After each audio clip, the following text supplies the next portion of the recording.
Friends, आप लोग गुरुकुल में आप सभी का बहुत बहुत स्वागत है। आज की वीडियो में हम जानेंगे कक्षा 7 का बसंत किताब का दूसरा अध्याय जिसका नाम है दादी माँ। दादी माँ जो जो कहानी है उसके लेखक हैं शिव प्रसाद सिंह। तो इसमें जो कहानी में है जो दादी माँ पर है, यहाँ पर आप इसका देख सकते हैं, ये है दादी माँ। तो दादी माँ जो कहानी है वो शिव प्रसाद सिंह की है। शिव प्रसाद सिंह अपनी ही कहानी यानी अपनी ही दादी माँ की कहानी इसमें क्या करते हैं, प्रस्तुत करते हैं।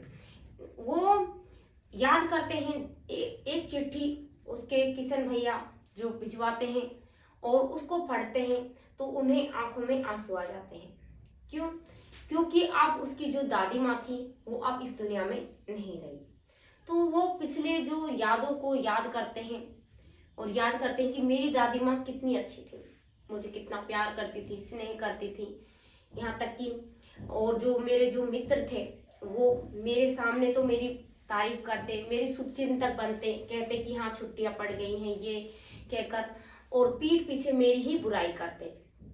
तो और जो मेरी दादी माँ थी वो बहुत ही अच्छी थी, वो बहुत प्यार करती थी मुझे।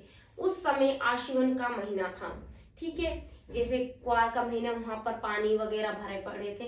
तो सभी जो बच्चे थे वो उसमें खेल रहे थे। बच्चों को पता है जो पानी में तैरना नहाना बहुत ज्यादा पसंद होता है, लेकिन वो जो पानी था बहुत ज्यादा गंदा था। तो जब वो तैर के या नहा के आते हैं शिव प्रसाद सिंह, तो उसकी दादी माँ उसको क्या हो जाता है, बुखार हो जाता है लेखक को।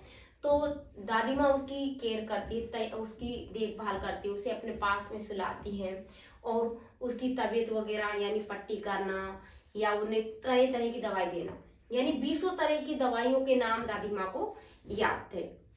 और उसकी जो दादी माँ थी वो क्या है, हर तरह से उसकी तबीयत पूछ रही थी। यहाँ तक कि जो मिट्टी होती है उस मिट्टी का लगा रही थी उसको, बहुत तरह से उसकी देखभाल की।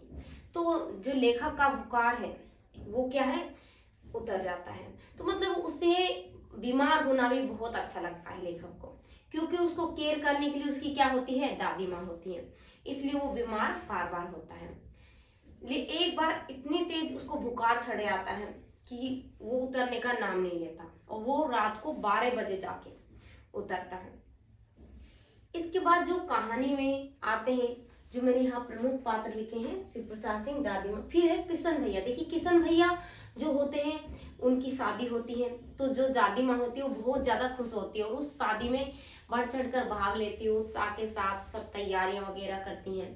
तो जब शादी होती है, इसके बाद और पड़ोस की जो आंटी होती है यानी जो चाची होती है, रामी की चाची एक पड़ोसन होती है, आती है और दादी माँ से कुछ पैसे उधार लेती है कि दादी माँ मुझे पैसे दे दी, लेकिन जो दादी माँ है वो मना कर देती है। इस पर लेखक उसे देखता है कि दादी माँ मना कर रही है, उसे डांट रही है। तो वो लेखक को कहता है कि दादी माँ आप इसे पैसे दे दीजिए। फिर क्या होता है कि वो जो दादी माँ होती है उसे डांट देती है कि चुप, तुम्हें क्या मतलब तुम क्यों बोल रहे हो। तो उसे जाना पड़ता है। कुछ दिनों के बाद लेखक को पता चलता है कि दादी माँ उसकी मदद की, बल्कि उसकी जो बेटी की शादी थी उसमें 10 रुपए भी दिए और बल्कि उनको मदद भी की, ठीक है। तो उस पर जो लेखक होता है बहुत ज्यादा खुश होता है कि मेरी दादी माँ ऐसी मतलब स्नेह स्वभाव की है, सबकी मदद करने वाली, परोपकारी स्वभाव की। और जब दादी माँ पूजा पाठ करने बैठती तो लेखक को अपने साथ लेखक भी उसके साथ बैठता, पूजा पाठ करता। तो इस तरह से एक जब मतलब वो दादी माँ अपने गम, अपने जो परेशानियों को छुपा लेती थी, जबकि जो दादाजी थे वो क्या है, अब गुजर गए थे।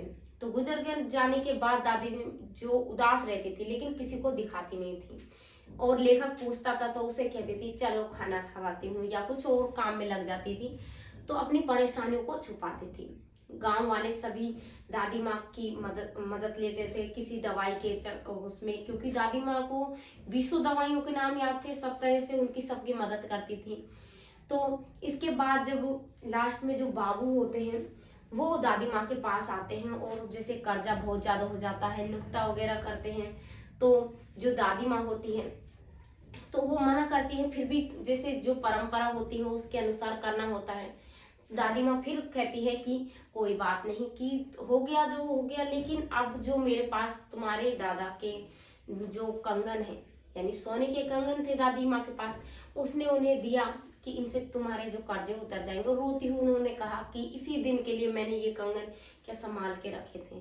तो उन्हें बहुत ज्यादा दुख होता है, फिर भी वो उन कंगनों को दे देती हैं। इस पर दादी माँ, हम कह सकते हैं कि वो बहुत ही ज्यादा परोपकारी और स्नेह स्वभाव की और घर को एक तरह से चाहने वाली, तो वो कह सकते हैं। तो दादी माँ का जो कैरेक्टर बहुत अच्छा था, और इसमें जो लेखक होते हैं अपने दादी माँ की कहानी को प्रस्तुत करके कह रहे हैं कि दादी माँ को मैं आज भी बहुत याद करता हूँ। और जैसे ही उसकी जो याद है पिछली खत्म होती है कि हम ये सब हुआ, उसके बाद उसकी जो पर्ची होती है, मतलब जो चिट्ठी होती है, उसको देखते हुए वो रोने लगता है और कहता है क्या सच में दादी माँ नहीं रही।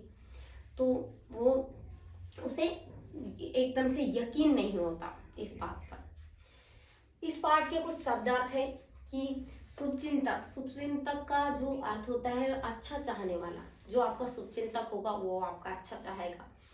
और कुआर, कुआर का जो महीना है इसमें बताया था मैंने आपको, आशीवन का महीना, ठीक है।